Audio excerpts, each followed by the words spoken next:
afternoon, everyone. This is Tony from Her Homestead Skills. First and foremost, wishing you all a very, very Merry Christmas.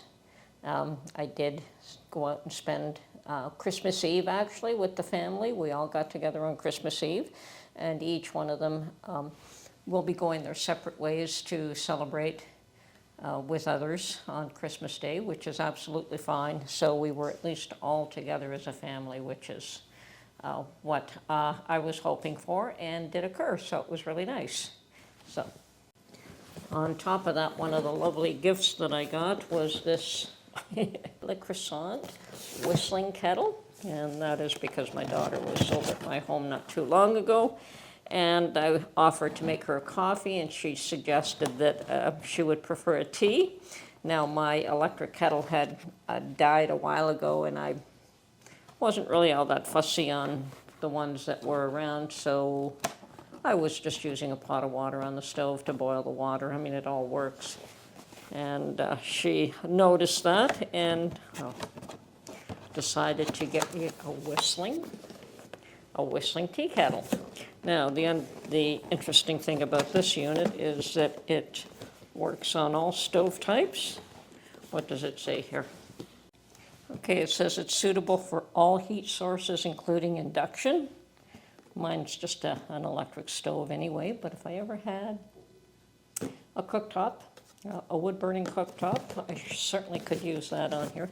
Okay, so even though the box looks like it's red, it's actually blue. And it is ceramic coated on stainless, which is really nice.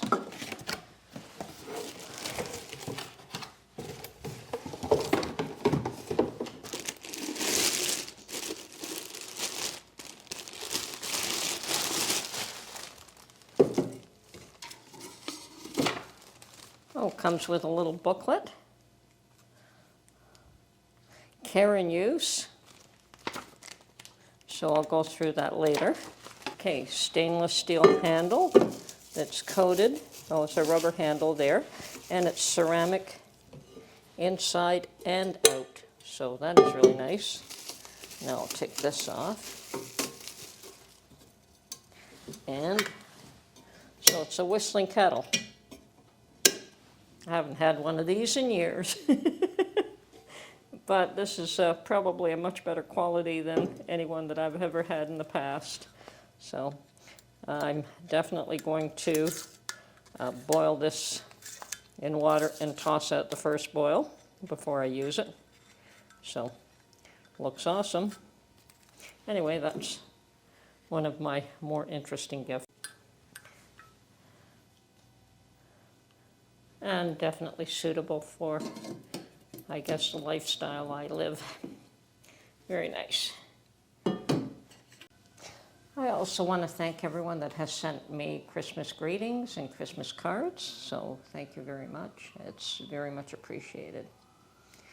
And anyway, as I said, all my family has decided to go off and spend some time. I mean, they're all grown up, so they certainly do have other family members or spouses, family members that they have to spend time with, and some of the grandchildren are not so tiny, so they have friends that they want to spend time with, and so on and so forth. So that is why we all got together Christmas Eve. It seemed to be the most convenient time for everyone to be in one place at the same time. So today, Mark and I have decided, well, actually, Mark decided that I had this turkey that I had considered making it on Thanksgiving, but didn't get around to it. So now we're going to spend Christmas Day, him and I, and we're going to have this great big turkey. Well, it's big for us. It's actually a small turkey. I think he said it was only about 12 pounds. But Mark's the one who prepares the turkey. I do not. I do all the cleanup. I have never prepared a turkey. He makes the stuffing. And it's quite delicious, actually. So I'm going to film a little bit of that, and then we're going to have a lovely dinner, just him and I together. So I hope everyone else is having lots to eat and lots of good company for Christmas. Merry Christmas, everyone.